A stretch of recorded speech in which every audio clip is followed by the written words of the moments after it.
Hi guys, good morning. Welcome back to my YouTube channel. Once again, this is Meriam Vigo. So for today's video, I'm going to share with you guys our piglets. Ayan, as you can see guys, malaki na sila. Mag 15, this coming 15, magiging 2 months na po sila. Ayan, malalaki na guys. Hindi ko lang matansya kung ilang kilo na to sila. Ayan. Ayan sila. Bagong paligo.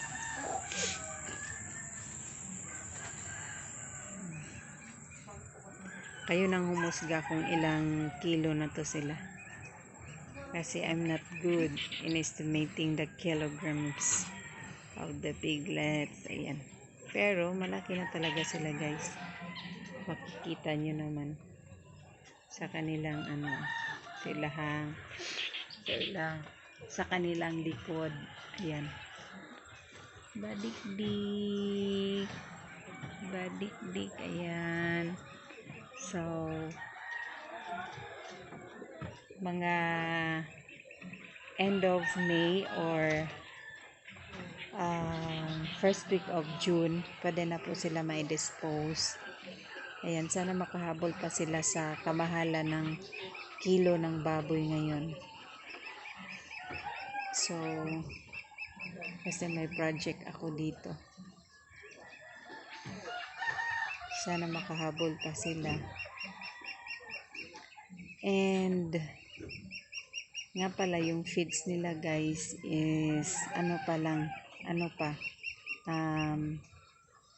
yung pang pillet ba yun? Basta yung pang biik. Kasi bago i-grower yung yung feeds ng isang baboy, kailangan bawat isa sa kanila ay makaubos muna ng tig-iisang sakong feeds. So halimbawa 9 piglets. So kailangan makaubos sila ng 9 sacks na feeds. Yung pellets ata yun, nakalimutan ko man.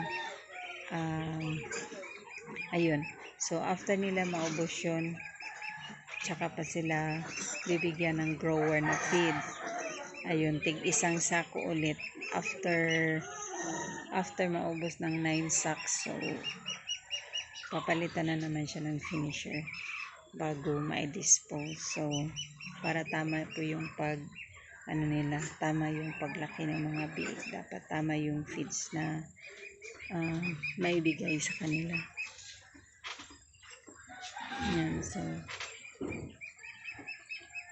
malalaki na sila guys. Mag 2 months pa lang this coming April 15. So that's all for this video. Thank you so much for watching and see you on my next one. Bye guys.